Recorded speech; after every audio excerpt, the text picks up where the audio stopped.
नमस्कार, मैं हूं आपके साथ मयंक। देखिए, इटावा में जिस तरह से हिंसा हुई, उसके बाद जो गगन यादव हैं इनका एक इंटरव्यू जो है वो सोशल मीडिया में काफ़ी ज़्यादा वायरल हो रहा है और ये इंटरव्यू जो है वो इटावा हिंसा के बाद का है। इटावा में जो उग्र प्रदर्शन हुआ, उसके बाद का ये इंटरव्यू है। अब इस इंटरव्यू में गगन यादव ने कई बड़ी अहम बातें कही हैं, जो हम आपको बताते हैं। गगन यादव का कहना ऐसा है, इनसे जब सवाल किया गया इस पूरे इटावा हिंसा को लेकर, तो उन्होंने कहा कि भाई हम जो है, ये गगन का कहना है कि हम वहाँ पे प्रशासन से और पुलिस से बात करने जा रहे थे और अगर उन्हें वहाँ पहुँचने दिया जाता इटावा तो ये हिंसा होती ही नहीं। गगन यादव का कहना है कि वो इटावा जाने के लिए निकले थे, लेकिन उनको बीच में रोक दिया गया। उनका मकसद ये था, उन्होंने कहा कि मैंने पहले ही कॉल दिया था कि भाई हम एक पंचायत करते और शांतिपूर्ण तरीके से जो है वो उनका प्रदर्शन होता, आपस में दोनों समुदायों के लोगों के बीच में जो एक तनाव था उसको हम दूर करने की कोशिश करते, मतभेद दूर करने की कोशिश करते। लेकिन जो है मुझे वहाँ जाने ही नहीं दिया गया, ये उन्होंने पहली बड़ी बात कही। दूसरी उनका उनका कहना ऐसा है कि भाई हम जो है वो अपने समाज का अपमान हम बर्दाश्त नहीं करेंगे, इस तरह की बात उन्होंने कही है। और जब बात सम्मान की होती है तो हम कतई नहीं झुकेंगे, ये ऐसी उनकी बात है। लेकिन वो ये भी कह रहे हैं कि हम झुकेंगे नहीं, इसका मतलब ये नहीं है कि किसी और को झुकाना है।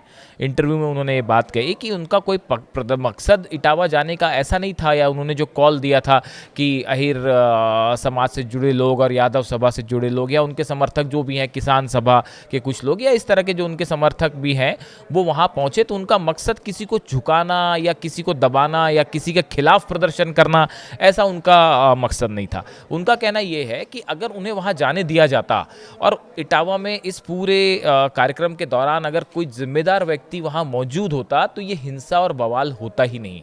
उनका कहना ऐसा है कि भाई मैंने सबको बुलाया था वहाँ पे और हमने पहले ऐलान किया था कि हम शांतिपूर्ण प्रदर्शन करेंगे और आखिरी में तो ये भी हो गया था कि हम सिर्फ पुलिस स्टेशन जाएंगे और ज्ञापन सौंप के अपनी आपत्ति जता देंगे।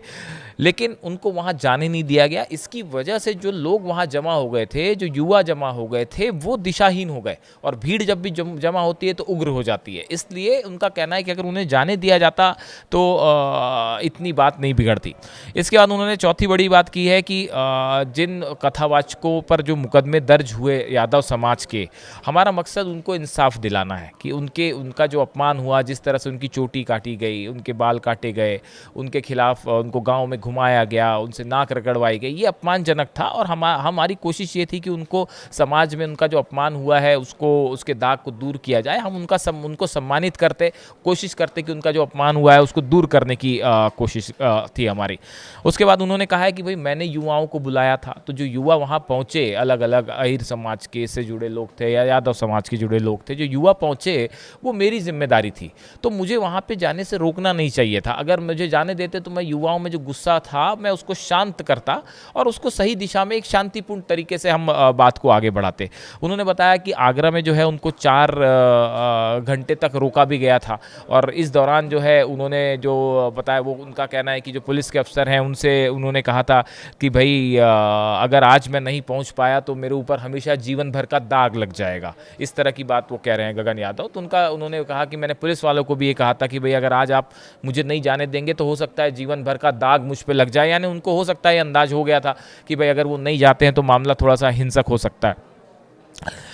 उसके बाद उन्होंने जो बात कही कि जिस तरह से यादव समाज के लोगों का जो कथावाचक थे, उनका जो अपमान हुआ, मणि मुकुट और उनके दोनों साथी जो थे संत और श्याम जो हैं, उनका जिस तरह से अपमान हुआ, उसके बाद एक यादव समाज में एक जो आक्रोश की भावना आई थी, एक इस तरह का एक संदेश गया कि भाई ये सबका समाज का अपमान है। तो उनका कहना ऐसा है कि भाई हम जो है वो इस भावना को शांत करना हमारा मकसद था। हम लोगों को ये बताना चाह रहे थे कि भाई इस पूरे मामले में दोनों समाज के बीच में जो एक टकराव की स्थिति है वो दूर करना उनका मकसद था। उसके बाद उन्होंने कहा कि भाई कभी भी भीड़ जब जमा होती है, ये गगन यादव का कहना है कि कभी भी जब भीड़ जमा होती है तो उसको अगर आप शांत नहीं करवाएंगे, अगर वहाँ पे कोई ऐसा व्यक्ति नहीं है जो भीड़ को लीड करता हो, तो अचानक भीड़ कई बार दिशाहीन हो जाती है। और यही इटावा के मामले में हुआ। अगर वहाँ पे कोई भी एक नेता मौजूद होता या कोई इनका एक लीडर मौजूद होता तो इस तरह की घटना जो है वो बिल्कुल नहीं होती।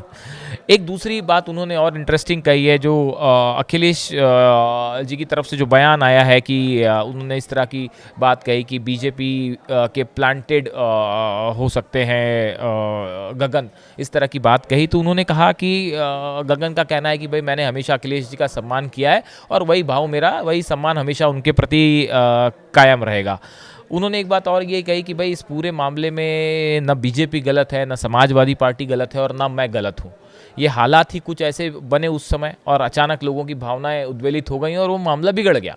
इसमें कोई, उन्होंने ये बात कही कि कोई भी गलत नहीं है, ना समाजवादी पार्टी इसमें गलत है, ना बीजेपी गलत है। और मैं भी अपनी तरफ से कोशिश कर रहा था कि जो पीड़ित पक्ष है उनकी आवाज़ उठाऊं, शांतिपूर्ण तरीके से उठाऊं।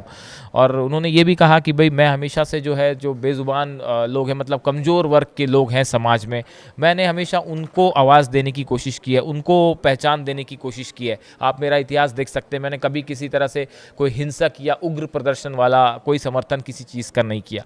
उसके बाद उन्होंने ये कहा है कि भाई ये पूरा जो मामला है इसको 27 के चुनाव से जोड़ के ना देखा जाए। इस तरह की बातें हो रही हैं कि ये इलेक्शन की वजह से मोटिवेटेड मामला है। तो उन्होंने कहा कि भाई ऐसा कुछ नहीं है, इसमें ना मुझे मोहरा बनाइए आप, गगन यादव कह रहे हैं, ना कोई राजनीति करने की ज़रूरत है, इसका 27 से कोई लेना देना नहीं है, चुनाव से। फिर उन्होंने ये कहा कि भाई गगन यादव का कहना है कि मेरे ऊपर आरोप लग रहा है कि मैं बीजेपी का एजेंट हूँ। तो उन्होंने कहा कि भाई देखिए ऐसा है कि मैं कोई बीजेपी का एजेंट वेजेंट नहीं हूँ और मेरी कुछ तस्वीरें हैं। आप समाज में जब काम करते हैं, सोशल वर्क करते हैं, तो कई पार्टी के नेताओं से आपकी मुलाकात होती। तो मेरी ऐसी मुलाकात समाजवादी पार्टी के भी कुछ नेताओं से हुई, बीजेपी के नेताओं से हुई, और सार्वजनिक जीवन में हूँ तो फोटो भी खिंच जाती है। इसका मतलब ये नहीं कि भाई मैं उनके साथ हो गया या उनका समर्थक बन गया। उन्होंने एक बात ये भी बताई कि भाई वो अहिर रेजिमेंट के लिए जब एक बाइक रैली कर रहे थे तो अखिलेश यादव ने उस समय उनसे एक मुलाकात हुई थी, तो उन्होंने कहा था कि देखो भाई संभल के जाना। तो इस तरह की बात उन्होंने बताई अखिलेश जी को लेकर। और साथ में ये भी कहा कि फिर मैं एक बार लखनऊ भी गया था उनसे मिलने के लिए, तो फिर मेरी उनसे, उनके घर के शायद या दफ्तर के गेट के बाहर मेरी उनसे मुलाकात भी हुई थी। तो इस तरह की बात जो है वो उन्होंने सबके सामने रखी है। फिर उनसे ये भी सवाल हुआ कि क्या आप राजनीति में आना चाहते हैं। तो उन्होंने कहा कि देखिए एक वक्त में मैं ऐसा सोचता था कि अगर मैं सदन में पहुंचता हूं तो मेरी आवाज़ जो है समाज के ज़्यादा बड़े हिस्से तक जाएगी। इसलिए एक वक्त मेरे दिमाग में ऐसा विचार था कि भाई अगर मैं राजनीति में आता हूँ तो मैं जो सोशल वर्क कर रहा हूँ वो आवाज़ जब मैं सदन में उठाऊँगा तो ज़्यादा लोग सुनेंगे। तो एक वक्त मेरी ऐसी कोशिश थी, लेकिन मैं ना समाजवादी पार्टी से जुड़ना चाहता हूँ अब, और ना ही बीजेपी से जुड़ना चाहता हूँ। उसके बाद उन्होंने ये भी कहा कि भाई मेरे साथ जो है बहुत बड़ा समर्थन है युवाओं का, वो हर समाज के लोग हैं, अहिर समाज, यादव समाज, कई पिछड़े वर्ग के लोग भी हैं जो कि मेरा समर्थन करते हैं।